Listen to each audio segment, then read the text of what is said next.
Students, more welcome on my YouTube channel. Today we are going to explain chapter 2 paragraph number 10. इसके पहले कि explanation शुरू किया जाए, जो नए स्टूडेंट हैं जो पहली बार चैनल को देख रहे हैं वो चैनल को सब्सक्राइब करें, शेयर करें, और जिन लोगों ने भी इसके पहले के 2 वीडियोस जो डाले गए हैं नेल्सन मंडेला चैप्टर के नहीं देखा है तो पहले उन दोनों वीडियोस को देख लें। उसके बाद आप पार्ट 3 को देखें, जिससे कंप्लीट एक्सप्लेनेशन आपको समझ में आ जाएगा। फर्स्ट के जो 2 वीडियोस हैं उसमें हमने पैराग्राफ नंबर 9 तक कंप्लीट किया हुआ है एक्सप्लेनेशन।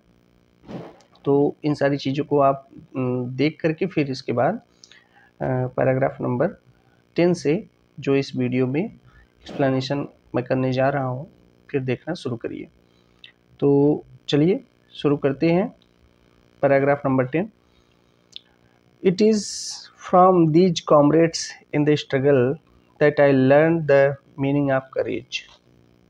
नेल्सन मंडेला कहते हैं कि संघर्ष में इन्हीं सिपाहियों से मैंने साहस का अर्थ सीखा था।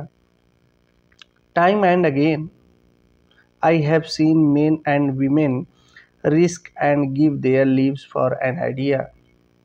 क्या कहते हैं, समय समय पर बार बार मैंने पुरुष और महिलाओं को एक विचार के लिए अपना जीवन संकट में डालते हुए मैंने देखा था। I have seen men and women risk and give their lives for an idea. एक विचार के लिए उन्होंने अपना जीवन क्या किया था, अपना जीवन संकट में उन्होंने डाला था। अपने जीवन को न्यौछावर करते हुए मैंने उनके जीवन को न्यौछावर करते हुए देखा था। I have seen men stand up to attacks and torture without breaking. कह रहे हैं कि मैंने उन पुरुषों को भी देखा है जो बिना टूटे हमलों और प्रताड़नाओं को क्या करते, सहते हैं।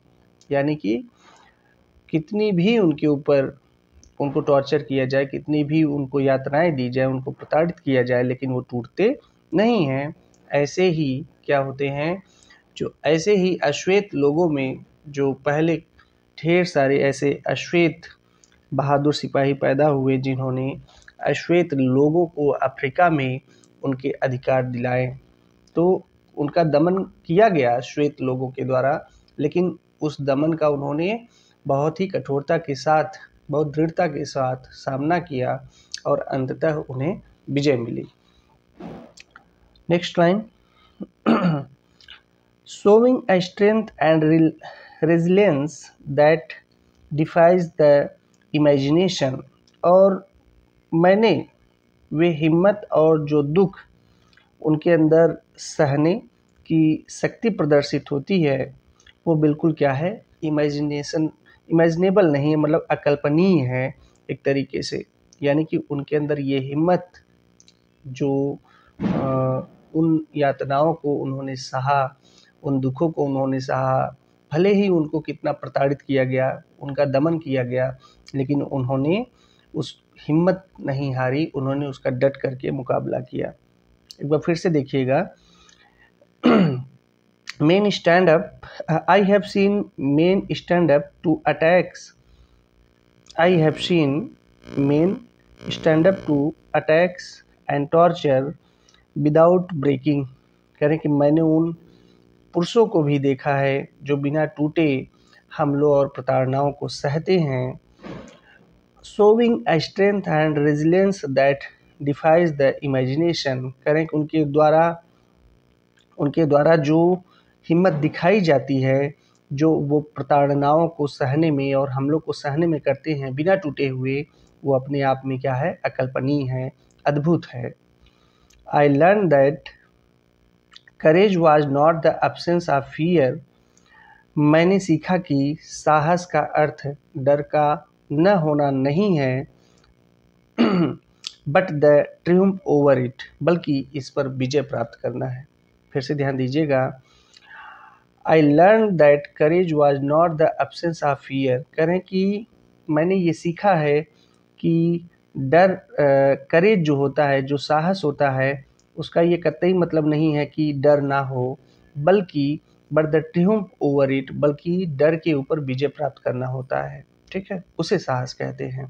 The brave man is not he who does not feel afraid. कह रहे हैं कि बहादुर व्यक्ति वह नहीं है जिसे डर नहीं लगता, but he who conquers that fear, बल्कि वह है जिसने डर को जीत लिया है। बहुत ही मोटिवेटेड लाइन है, लास्ट लाइन देखिएगा।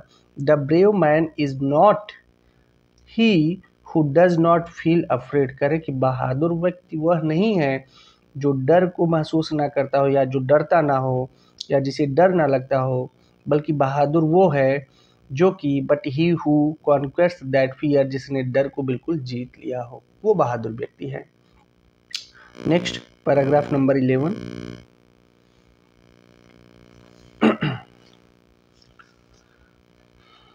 No one is born hating another person because of the color of his skin or his background।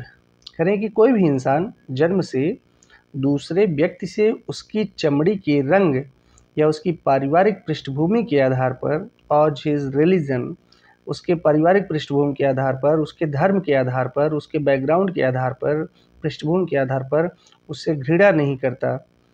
ध्यान दीजिएगा, no one is born hating another person because of the color of his skin or his background or his religion। करें कोई भी इंसान जन्म से दूसरे व्यक्ति से उसकी चमड़ी के रंग या उसकी पारिवारिक पृष्ठभूमि या उसके धर्म के कारण घृणा नहीं करता। People must learn to hate, and if they can learn to hate, they can be taught to love, for love comes more naturally to the human heart than its opposite। करें कि इंसान को घृणा करना सीखना चाहिए, और यदि वो घृणा करना सीख सकते हैं, if they can learn to hate, यदि वो घृणा करना सीख सकते हैं, they can be taught to love, तो उन्हें क्या करना चाहिए, तो उन्हें प्रेम करना भी सिखाया जा सकता है। यानी कि यदि अगर कोई भी व्यक्ति घृणा करना सीख सकता है तो उसे प्रेम करना भी सिखाया जा सकता है। For love comes more naturally to the human heart than its opposite. तो क्या कहते हैं, क्योंकि प्रेम इसके विपरीत इंसान के हृदय में अधिक स्वाभाविकता से आता है। ध्यान दीजिएगा, क्योंकि किसी को अगर आप घृणा करना सिखाते हैं तो वो सिखाया जाता है, बल्कि जबकि मतलब कि घृणा करना जो होगा वो बाहर से होता है, वो ये एक्सटर्नल चीज़ है जो आप किसी के अंदर डालते हैं, फिर इंसान उस घृणा को सीखता है और धीरे धीरे दूसरे व्यक्तियों से घृणा करना शुरू करता है। लेकिन जो प्रेम होता है वो इंटरनली है, और ये स्वाभाविकता से अपने आप नेचुरली है, अपने आप होता है।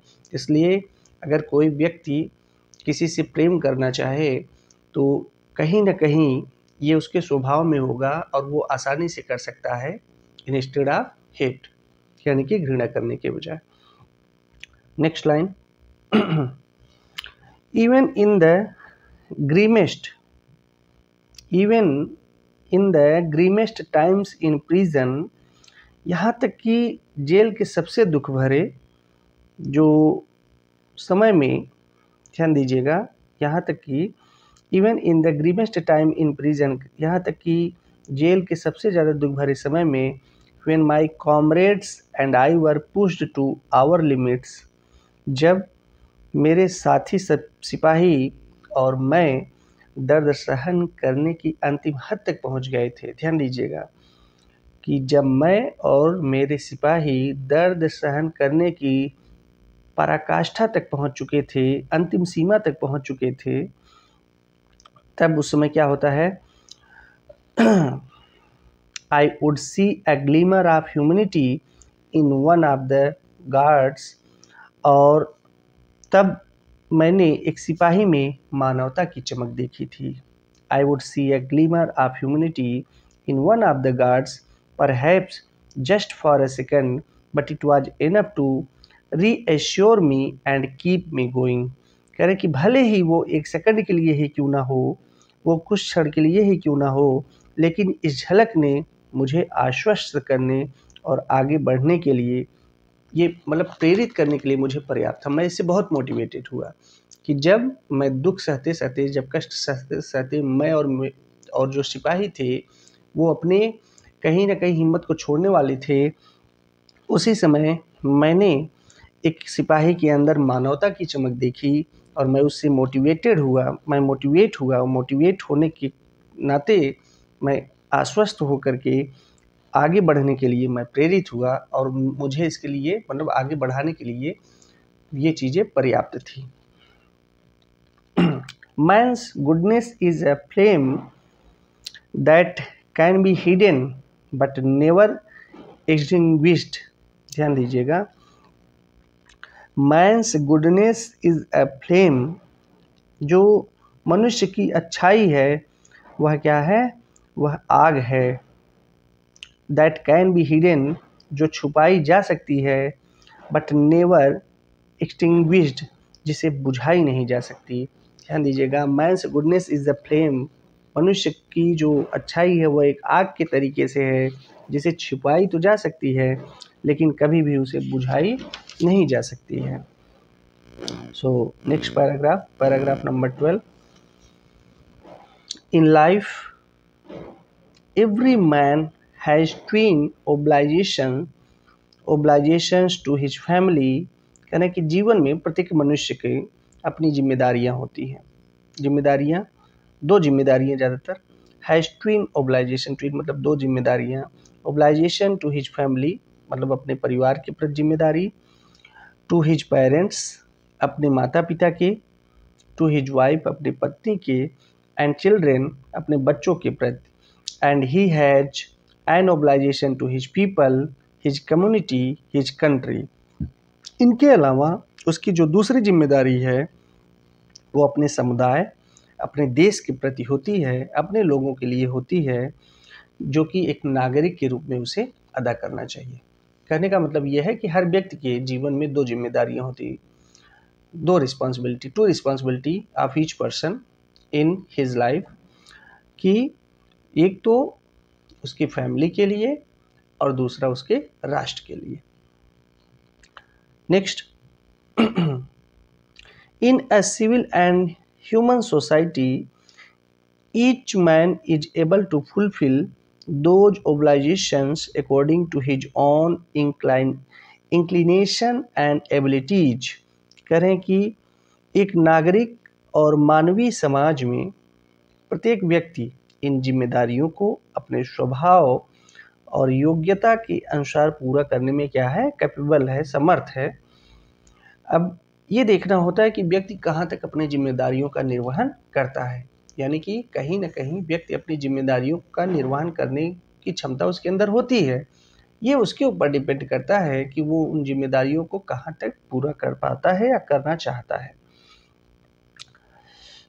Next, but in country like South Africa, करें लेकिन दक्षिण अफ्रीकी जैसे देश में, it was almost impossible for a man of my birth and colour to fulfil both of those obligation. करें लेकिन दक्षिण अफ्रीकी जैसे देश में जन्मे मुझ जैसे रंग वाले व्यक्ति, रंग मतलब अश्वेत, ब्लैक कम्युनिटी से बिलोंग करते थे, करें कि मुझ जैसे अश्वेत रंग वाले व्यक्ति के लिए ये दोनों जिम्मेदारियां पूरी कर पाना लगभग क्या था, इम्पॉसिबल था, ऑलमोस्ट इम्पॉसिबल था। यानी कि दक्षिण अफ्रीकी जैसे देश में इनके समुदाय से जन्मे किसी व्यक्ति का, या जिस समुदाय में नेल्सन मंडेला ने जन्म लिया था उस समुदाय में जन्मे किसी भी व्यक्ति के लिए इन दोनों जिम्मेदारियों को पूरा कर पाना लगभग असंभव था।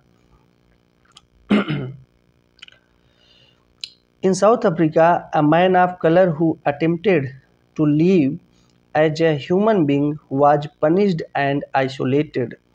क्या कहते हैं, दक्षिण अफ्रीका में एक अश्वेत व्यक्ति या एक इंसान की तरह रहने का प्रयत्न करे, यानी कि अगर कभी एक ब्लैक कम्युनिटी से बिलोंग करने वाला व्यक्ति अगर क्या करे, एक इंसान के तरीके से रहने का प्रयत्न करे, तो उसे जो सज़ा दी जाती है वो क्या होता है कि उसे पूरे कम्युनिटी, यानी कि कंट्री में, जैसे वहाँ पे ब्लैक कम्युनिटी और वाइट कम्युनिटी के लोग रहते थे, तो ब्लैक कम्युनिटी को बिल्कुल अलग कर दिया जाता था, मतलब उन्हें अलग थलग रखा जाता था, उन्हें उनके जिम्मेदारियों से वंचित कर दिया जाता था।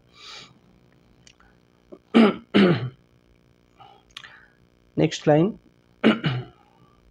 at twilight his family and his a man who tried to fulfill his duty to his people was inevitably reaped from his family and his home and was forced to live a life apart, a twilight existence of secrecy and rebellion। करें कि एक व्यक्ति जो कहीं ना कहीं अपने लोगों के प्रति अपनी जिम्मेदारियां पूरी करने का प्रयास करता है, उसे उसके परिवार से और घर से ज़बरदस्ती क्या कर दिया जाता था, दूर कर दिया जाता था। और कहीं ना कहीं इसके अलावा उसे एकांत में और विद्रोह की जो मंद रोशनी उसे अलग होकर के क्या करती थी, जीने के लिए मजबूर कर दिया जाता था। यानी कि वो अलग थलग पड़ जाता था, लोगों से उसे दूर कर दिया जाता था। But in attempting to serve my people I found I did not in the beginning choose to place my people above my family। इस लाइन से देखिएगा, I did not in the beginning choose to place my people above my family। करें कि मेरे लिए प्रारंभ में मेरे लोगों को अपने परिवार से ऊपर रखना ये आसान नहीं था, लेकिन ध्यान दीजिएगा, but in attempting to serve my people I found that I was prevented from fulfilling my obligation as a son, as a brother, a father and a husband।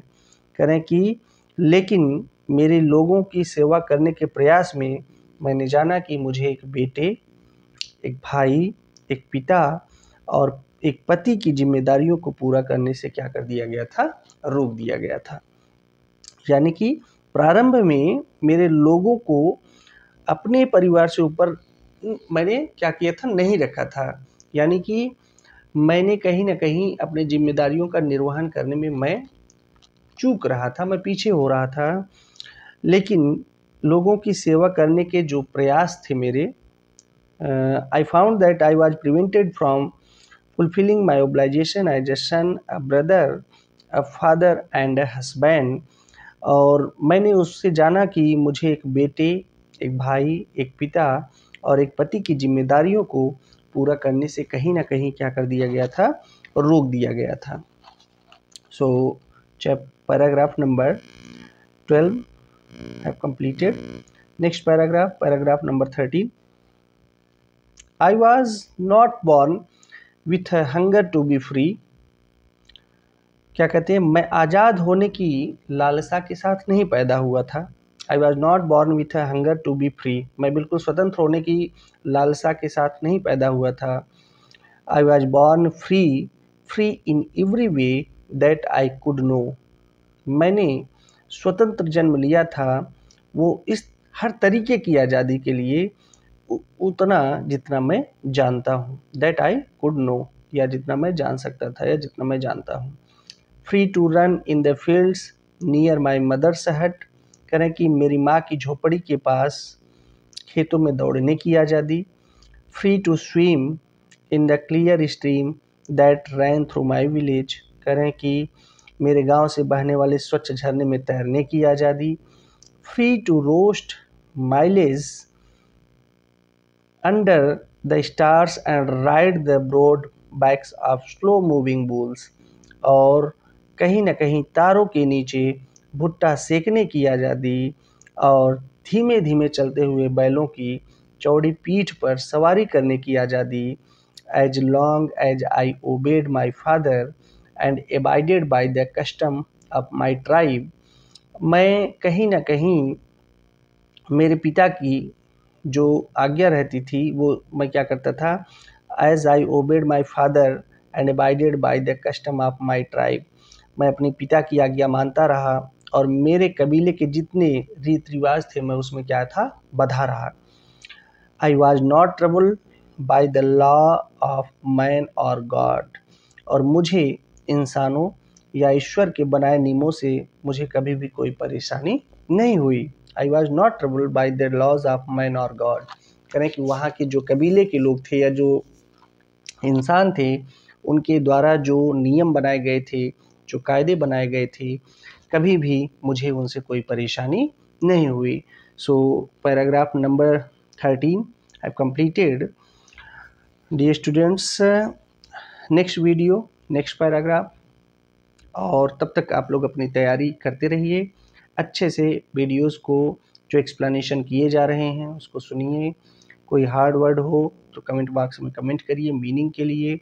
कोई सजेशन हो, कोई सलाह हो, कोई सुझाव हो तो ज़रूर दीजिए। इसके अलावा चैनल को सब्सक्राइब करिए, शेयर करिए, दोस्तों को बताइए। सारे मैं एक एक करके लिटरेचर के जितने भी, पहले बीहाइव के सारे चैप्टर कवर करूँगा, फिर मोमेंट्स के सारे चैप्टर, पोएट्री सारी कवर की जाएगी। इसके अलावा ग्रामर के हर एक पॉइंट, हर एक टॉपिक को टच किया जाएगा।